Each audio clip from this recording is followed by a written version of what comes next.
Okay, guys. And ladies. Oh my goodness.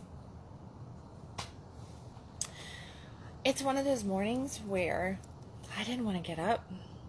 And not because I don't have some really cool ass stuff going on today, because I have lots of a really cool announcement that I'm going to be making later. A really hot announcement that I'm going to be making later. I'm not going to tell you exactly what it is because that's for later, but I do have a really hot announcement for later. But I didn't want to wake up this morning. I did not want to wake up this morning. And yeah, Addison, what? No creamer? So yeah, I have not gone grocery shopping, and I need to go grocery shopping today. Except I don't know exactly where I'm going to fit the grocery shopping in on my list. Somewhere between all the other stuff that I have. Or maybe I'll just get an assistant. I have my daughter that lives next door, so I might be like, hey honey, you want to do mom a great big favor? Here's my grocery list and my card, because she does that for me. And I'll be like, I'll watch the baby, you go grocery shopping, because I can watch the baby and get done some of the things that her baby while she goes and does that. And I can still write an article. I can still make some announcements. Maybe I'll make an announcement with the baby. I don't know. No, I'm not going to make that announcement that I'm making later with a baby in my arms. Not going to happen, because it is something really, really sexy that I'm doing. So I'm not going to do that with a baby. But no. So I just got home from taking my kid to school, and I walked in. I was like, I'm going to have my second cup of coffee. And when I left, there was creamer and there was milk in my fridge. And I knew that I was getting low, but you see, I left teenagers in the house, and I took the kindergartner to school. So I came in and I popped my coffee in, and I'm like, okay. And I opened up the fridge, and there's no half and half, and I like half and half in my coffee. I don't drink a lot of milk, but I do half and half in my coffee.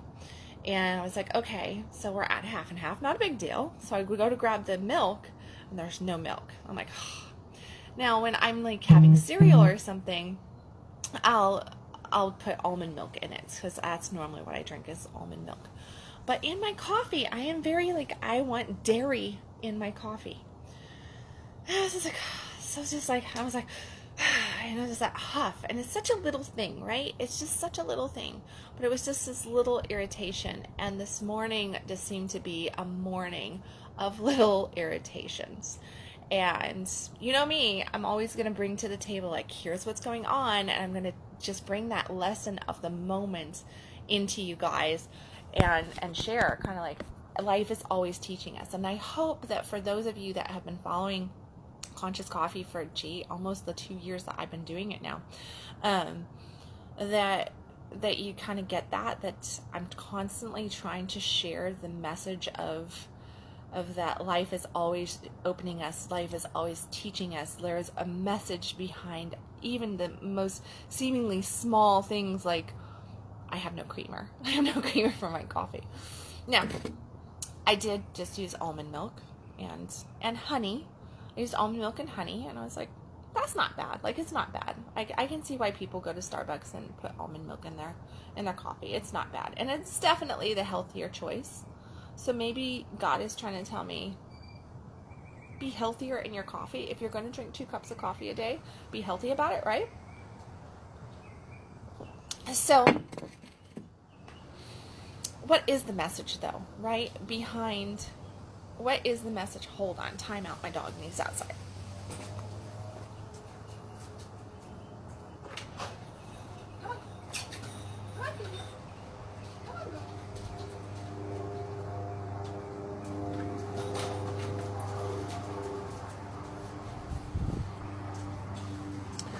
Okay, puppies are outside, so there will be no accidents in the house. That's a good thing, right? Especially with a puppy. So what is the message behind me not having creamer? Why would I even bring that to the table of Conscious Coffee and give anything about it? It really shouldn't have that much of a meaning.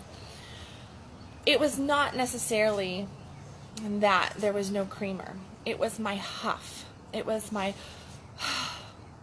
just like this morning when my 5-year-old was just, I don't want to to get dressed, you know, he was just like, I don't want to get dressed, and he's fighting it, and what? There was this edginess that came up. I woke up in a really good mood. I did my morning meditation. I was kind of tired and not wanting to get out from underneath my comfortable, you know, cozy blankets and pillows, but I was in a really good space. And then my son just was like really irritated, and I thought to myself, well, here's the lesson. I thought to myself, why is he doing this to me? I had that thought. Why is he doing this to me? And I quickly went, oh, did I just think that, like, my 5-year-old is doing this to me? He's not doing anything to me. He's being 5, right? Just like my 13-year-old didn't deliberately use up the milk on his cereal this morning because mom's coming home and she wants milk in her coffee, so I'm going to pour all the milk into my cereal. He had no thought of that. He was just getting breakfast before going to school, and that was that, right? So it's not like doing something to us. But what happens in our life? There's these little things, and they kind of pile up in our world. It makes it where we will get into this mindset of, why are you doing this to me, right? We consistently will look out into the world and we'll look at different things, and it's like, well, why is this happening? Why is that happening? Why does everybody, act this way? Why is this person treating me like this? Why is that person treating me like that? And it almost feels sometimes like there is this personal attack going on, when in truth, there is no attack going on.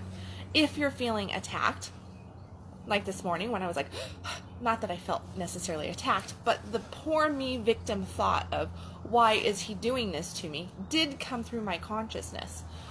The difference is that I was very present of it. I became aware like that I had this victim mentality, this victim thought rise up inside of me and go, why, and I went, whoa, why did I just have this victim thought, right?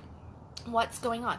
So when we get into that victim thought, the first step to anything, to really heal it, to clear it, to, transform it into something else and take back our power, because we are powerful beings, is to become conscious about it.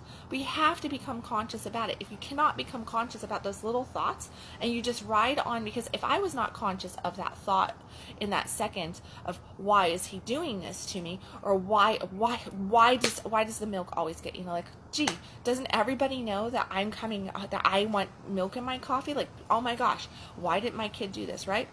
And I turn around and they throw the carton into the trash can instead of into the recycle can. And I'm a big recycler, so I'm like, right? So it's like, I got to dig into the trash can now and take it out of the trash and put it in the recycle. That's not, it's what, a half a second. But there was this like little trickle of negativity in those things, right? Becoming consciously aware of that, going, oh my gosh, I'm being negative in this moment. There's something there's something else going on in here. Why am I thinking this way? Why am I feeling this way? Most often what happens to us is that we have these things happen. We do not catch the thought. We don't catch a thought. What we do catch is we catch the feeling. We have this feeling and we're just like, all of a sudden we're anxious. All of a sudden we're just kind of bitter almost. We're frustrated. We're, angered easily. We're really short fuses, right? Short tempered. And we're just, all of a sudden, we're just like biting back to people. Somebody says something, we have no toleration. We have no ability to accept where somebody's at in those moments, or to even be able to tolerate a half a second, to be able to process and go, whoa, wait, just a second. Is this really my stuff, or is this just your stuff? Like, what's going on here? And if we just get caught in, if we miss the thought and we get caught in the feeling, and then we allow that feeling to just ride at us, and we don't ever do the inquiry around the feeling, and we just really lean in and just go, this is it, what happens? We feel attacked. We feel as though the world around us is just out to get us. And then we have what? This piss poor day, because it just builds on us, right? It's just like one thing after another, after another, after another. And it's like, man, I just wish this day would come to an end. I'm so ready for the weekend, right? This week is just got to stop. It's just been this negative thing after this negative thing after this. But we're doing it to ourselves. We are attracting it to ourselves because we're never slowing down enough with inside ourselves to become consciously aware of the thoughts that are actually triggering the emotions, or even going underneath the emotion and saying, what is this? Like, what is here? Ron. Morning, Ron, by the way. Morning. I like that distinction between the thought and the feeling. Thank you for pointing that out. You're welcome. You're welcome. I guess I should pause for just a second, which I'm going to do, and say hi to some people because I see a whole bunch of people on here. Morning, Tom. Ron, I already said good morning to you. Hi, Peter.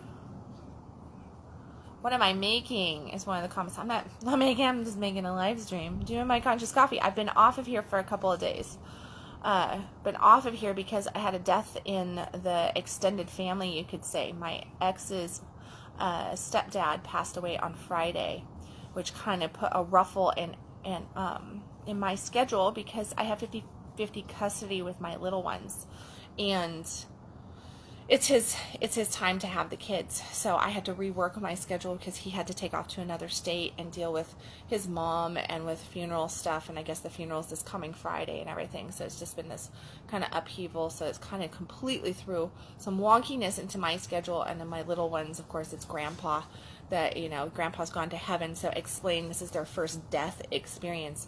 So we've been learning about death and transition and all this different stuff, and trying to go about it in a very healthy way so that they don't really crash and have a lot of trauma from grandpa, because they have been very much about grandma and grandpa lately, and then this happened. But yeah, so if anybody was wondering where I've been the last few days, that's what's happened. I have been in big time mommy mode and reschedule mode, and just trying to put fires out and get my world kind of worked accordingly.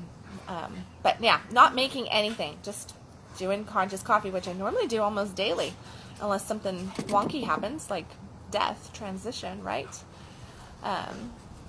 Yeah, all right. Morning, Carl. And I know there's a whole bunch of other people up there. I'm not going to try to scroll up too far. Hi, morning, Lucy. And Brad, Meg, Jeremy. Oop, and it's going to, I know Addison's on here. Morning, Addison. Hi, Woody. And Brian. So yeah, so it really does come back to just really leaning in and being willing to, as Ron's made the point in the comments here about that distinction between thought and feeling, about just really tapping in and going, okay, I am feeling this, but because our feelings are always attached to thoughts, except we have so many thoughts going through our head constantly, and we're not conscious of the majority of them. And what happens, I have a really, really big, I'm losing my hair. What happens is we're not conscious of those thoughts, so we have all these negative thoughts that will be running, and we all have them, okay? We do not just have positive thoughts, we have positive and negative.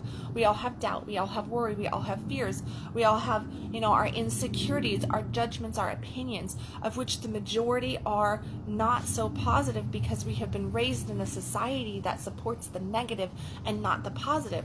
And then what do we want to do? We want to go out there and we want to have like what I call the fuck yes life, right? So we want to go and we want to live this life of bliss. We want to be in this turned on orgasmic state where we are happy with our life. We're complete, we're full, we're joyous, we're just like, it's just yummy. It's just, life should be juicy. And we hear these stories about people who live this juicy, yummy life. How do they get it? Well, the biggest thing is becoming conscientious of what you're feeling. Where we walk around in society, and I talk about us being like great big bobbleheads. If for the majority of us, we can just be these great big bobbleheads, and we just kind of knock off all sensation from about here down.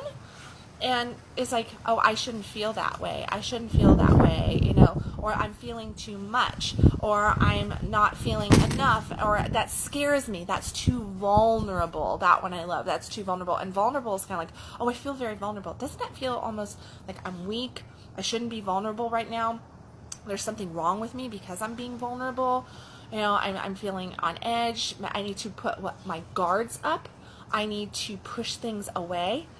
And that's what happens when we get into those little things like a word like vulnerability, which vulnerability is actually a superpower. It's not a weakness, okay? And that's a whole nother thing, but it is. You just got to trust me for this conscious coffee on that.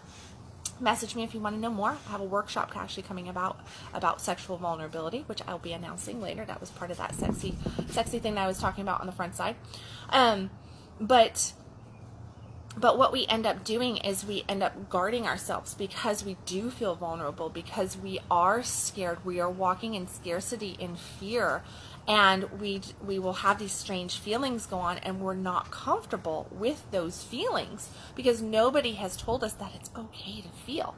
We do everything in our power in society to not feel, to just be in our head. So what do? We drink more alcohol. We take different drugs, illegal and legal, pharmaceutical as well. What do antidepressants do? Antidepressants kind of numb us out, right?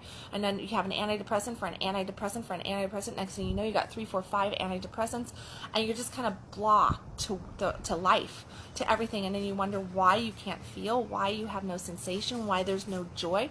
Well, we are, as human beings, we are designed at an emotional level to be able to feel all extremes, the highs and the lows, and what really needs to happen is that we need to get comfortable with life and the expression of highs and lows in our life, because the highs and the lows allow us to experience different contrasts in our world, which allows us to really know what we want and what we don't want, and how to process things instead of hold on to things, how to find out if we really are in soul alignment or not, because guess what? When we're in soul alignment, we're turned on to life. We're happy. We're joyous. We're connected. We are at least at peace, okay? And when we're not in soul alignment, that's when we're feeling bitter. That's when we're feeling angry. That's when we're feeling depressed. That's when we're in high judgment, in high jealousy. Those are all things that are saying you're not in alignment to what your soul thinks about this. Your soul is having a completely different other viewpoint on this, and you are trying to lean into what you've been told, what you've been taught by this real world experience, which is not a real world experience. It's a world that we have created to this point from our past thinking, feeling, and then this doing, right? Acting has created this moment right here. It has nothing to do with the next moment or the next year or the next 5 years or the next 10 years. We can shift all of that by changing our thinking and our feeling right now in today. But what do? We block. We go, oh, I feel too vulnerable. I'm feeling too much. Maybe I'm too happy. Maybe I'm too sad. I shouldn't be feeling this. I shouldn't be feeling that. And what do? We come up and we put this armor up and we block everything. And when we block everything, this is what you do. When you feel that armor coming up, realizing you do armor up. And when you do armor up, that's resistance to the allowance of life to move through you. That's resistance to the allowance of good shit to move through you. That is resistance to allowance of your blessings coming to you. You do not get to say, oh, I'm gonna choose to open up to this, but I'm not gonna choose to open up to that. I'm gonna only feel the good. I'm not gonna feel the bad. No, it doesn't work like that. You open up to life. It is allowing life to move through you, so that you can fully experience life, so that you can get that contrast there, so that you can truly feel your yeses and your nos, make the right choice, always be a yes to self, even that if that is a no to somebody else. Put the armor down, relax yourself, tap into who you are, and just let your soul lead you, because when your soul is leading you, you're at a lot calmer of a state, and you're making healthy choices. Doesn't mean that you're not going to have shit hit the fan. It doesn't mean that you're not going to experience some bad stuff. I mean, you're still going to get a flat tire every now and then, right? Your car's still going to have problems. You might still have plumbing blowout at your house. You may end up with a fight with your beloved. Those things are going to happen. It's there to create and allow you to make different choices and to always tap into, here's what I want, get the message, okay? All these different things. But what will happen is that you're going to be at more peace, more ease with life if you put the armor down and step into that vulnerability of just, here's what vulnerability is. True vulnerability is just stepping into your authentic self.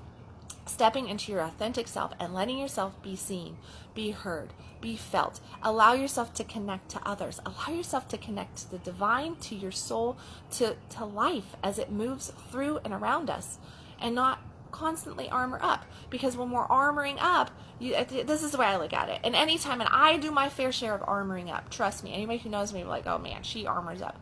I do. I armor up. But when I'm armored up, I also consciously know I am resisting my abundance. I am resisting all the good shit that is wanting to come to me.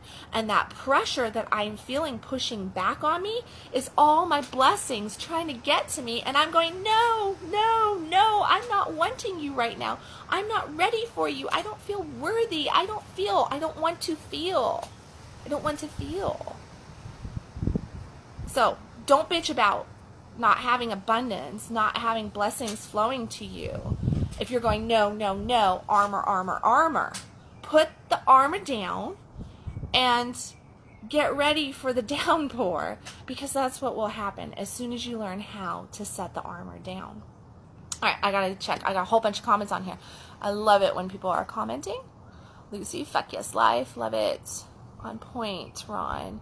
I get to feel the happy tears thing recently. That's awesome. Great contrast, just way. Not my comfort zone yet. The only thing we can control are our choices. Yes.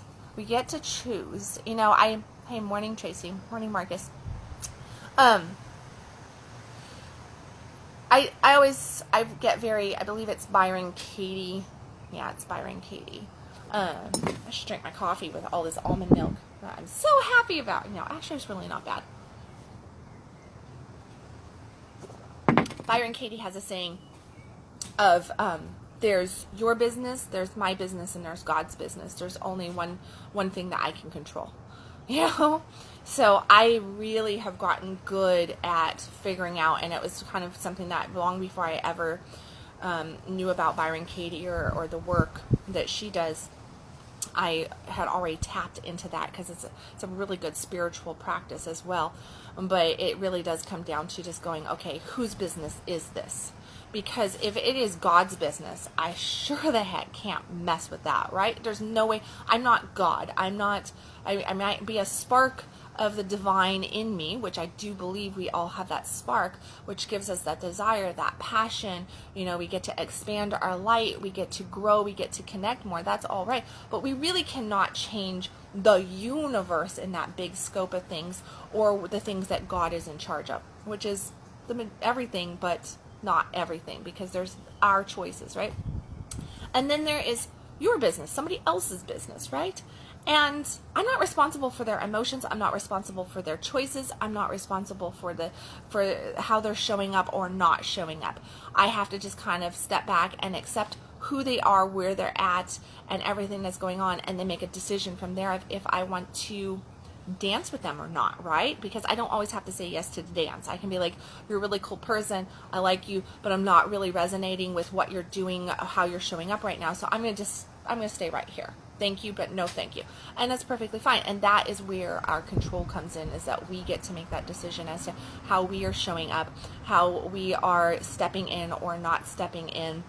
You know, the thoughts we can choose to do the work on ourselves or to not do the work on ourselves. We can choose to become more conscious, more aware, more present, to slow the fuck down and enjoy life, to really get into gratitude and, you know, focus on our blessings instead of the things that we don't perceive as blessings. And I say that very, very carefully there, because I really think that even some of the worst situations are actual blessings masked as, you know, these chaos or trauma. It's just what we choose to do with them, right? Let's see more people going here. Results of our choices are out of our control. Exactly. Morning, Patrick. Morning, Arthur. So yeah. So there you go. That was the lesson of almond milk versus my half and half, which I prefer. This is what happens. You see, welcome to my world, where I walk in the door, I don't have something go the way I want, and then I end up with something else. I'm like, well, it's not bad. You know, I get to try something that I haven't had for a while, and I kind of normally turn my nose up to, but I'm like, I still want my coffee. I'm going to explore this. It is a healthier option. And here's my lesson. Here's my share for conscious coffee. And it really is just becoming more consciously aware of the thoughts, of the feelings, and to really just step into, you know, to who you are and making those choices. So, okay, guys, I think that's about it. I feel like closure around that. I don't want to beat everything over the head because I could go on for an hour on this subject, but I'm not going to do that. I'm not going to do that. Thank you, everybody. And thank you for all the comments and all the love. As always, I'm going to ask anybody who was touched in one fashion or form from this conscious coffee to please hit the share button and share this message so that other people can get a little taste of this right here.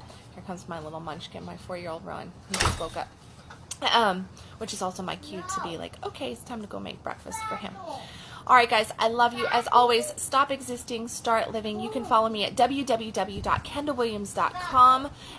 Gentlemen, worldwide gentlemen, global gentlemen, if you are interested, there is just a couple days till class starts for Primal Reboot on Saturday. So you're more than welcome to get in there. Preliminary work is going out this morning. I was trying to give everybody time to get into that group. So if you're in the group, know that preliminary work is coming out today on that.